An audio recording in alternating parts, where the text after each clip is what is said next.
Hey guys, J-Man here, welcome to my video. I hope you all had some great Christmas days and a good start in 2017. With the end of the year, it is time to look back at the best Japanese releases of 2016. In this video I will present my 10 favorite mini albums and EPs of the year. Another video with the long players will follow soon. Please keep in mind this list is based on my very own personal experience and shouldn't be seen as an ultimate list or something. This selection includes 10 EPs which followed me through my everyday life and found a place in my heart. To avoid discussions, I will present this selection in alphabetical order. But enough introduction for now, let's take a look at the list right after the intro.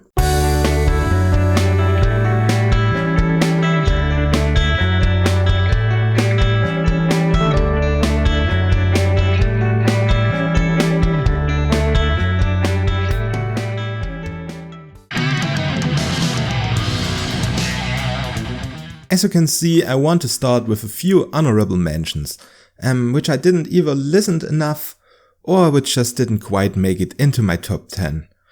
First we have Dadaism 2 by Dada Roma and Death Street by Chiluka, two very solid releases on the harder side of Visual Kei. Speaking about Visual Kei, one of my favorite newcomer bands this year was Razor with their Red Invisible mini album. Other honorable mentions are Girugamesh with their farewell EP Chimera, and the female-fronted alternative rock / post-hardcore band Story of Hope with their mini album Alivia. With this out of the way, we will finally start with the list. First we got Deadman Walking with their Black EP, and the band teased us through the whole year with different YouTube uploads, and on the 25th of December they finally released their debut. Most of the songs are re-recordings or remasters, but this doesn't take anything away from this mini album. Their mix of nu metal and deathcore is perfectly on point, and it doesn't even shy away from some strange experiments like the song Inferior to None featuring the rapper MC Naka. I especially love the guitars, especially the groove, and these really raw and harsh vocals. I really think their singer is one of the most outstanding points in their music. I hope they will keep up the good work and bring great new releases in the future. Nocturnal Bloodlust brought the heavy deathcore genre to Visual Kei scene, and now there are many bands taking it even further. I think DeviLoof may be the most brutal one of them at the moment. You got the whole package of furious drumming, tight riffs, fast solos, ultra low breakdowns, and insane pig squeals and growls. Typical Visual Kei elements like melodramatic moments and melodies and clean vocals are completely missing on this record. However, the band still knows how to keep the songwriting interesting and creates many memorable moments. We stay in heavy territory with our next band, Honyo Sense.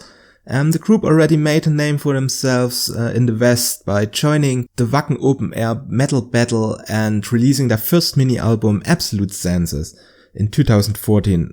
This year they came back with their new mini album PHONOMENA. On the first look, their mixture of deathcore and melodic death metal doesn't seem special. However, Honyo Sense heavily focus on the technical side of music.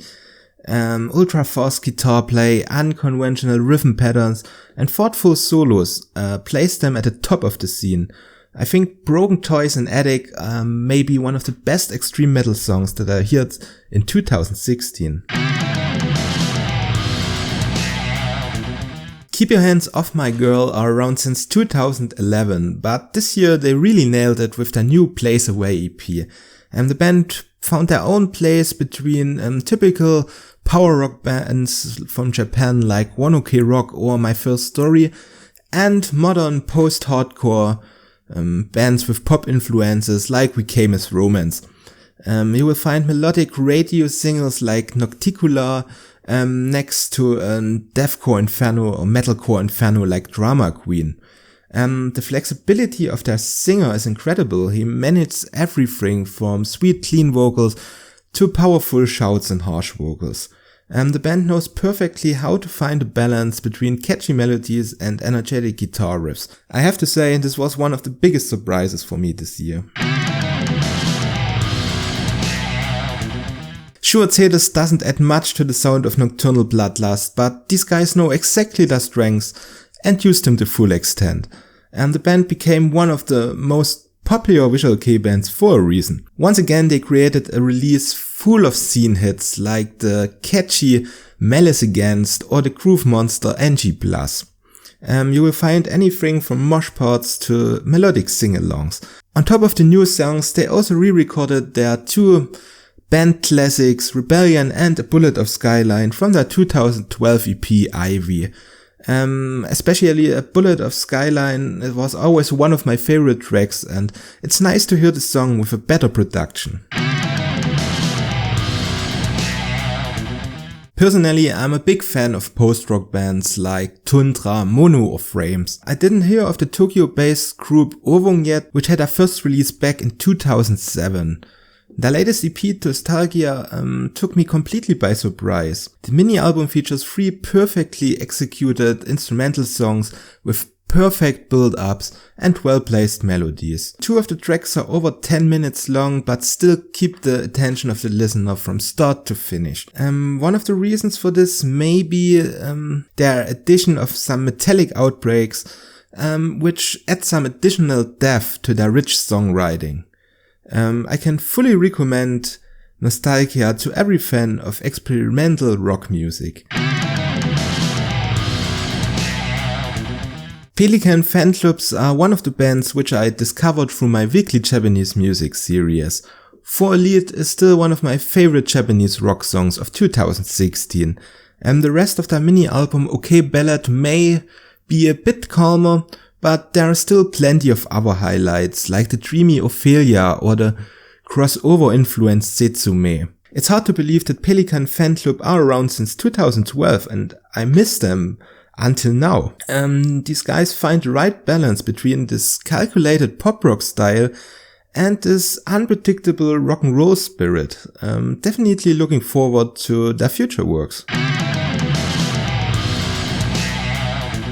Screaming Inside Can Kill or short Sick are another band which I discovered through one of their music videos. Rain offered an interesting mix of melodramatic visual kei in the style of bands like Ichini Seru Ichini or Dadaroma and modern post-core influences. This was enough reason for me to check out their new self-titled EP. What can I say? I wasn't disappointed at all.